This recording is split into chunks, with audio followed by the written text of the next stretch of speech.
seem like driving tired would be the #1 cause of fatal accidents, but it is. In September of 2002, a garbage truck driver fell asleep at the wheel, carrying 15 tons of waste, and the consequences were deadly. He was so bright and so capable of so much, it just made it hurt more. The trucker survived, but David Chu and Jacob Willens, high school honor students, both died. He was something on piano. He played some just fantastic pieces on piano.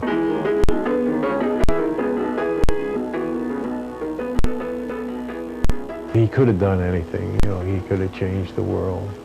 Both he and David were fantastic boys. The National Transportation Safety Board says nearly 1 in 3 heavy truck accidents are related to driver fatigue. The driver in this incident had a 2-hour commute to work each day. As a result, he slept no more than 5 hours each night. He then fell asleep and woke up only after crashing into the boy's car 3 times.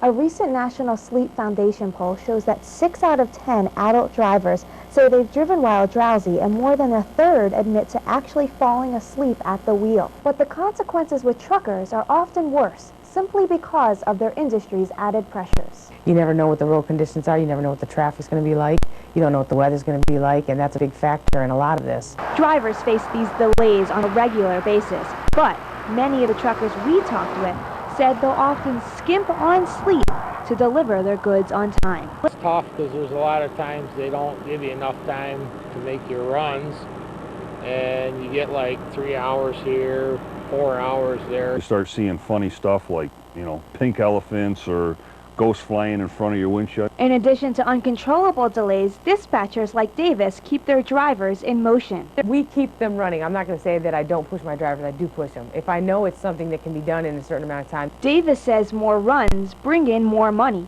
but if accidents happen, companies lose even more money. Earlier this month, a jury awarded David Chu's family $8 million in damages. Just hours after this verdict, another truck driver killed an innocent person.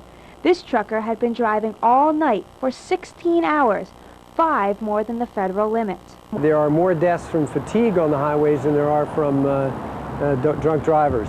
Murphy says drivers continue to violate federal rules because the penalties and enforcements aren't strict enough. There's been no real change, no real improvement, and we're still losing people every day. So I'm concerned that society has just ignored it. But for the Willens family, there's not a day that goes by that they can ignore it. As I finish these thoughts in this moment in time, your favorite color orange, Jacob, there just is no rhyme. So maybe you picked it instead of red or blue, because there will never be someone as special as you. Lauren Appelbaum, NCC News.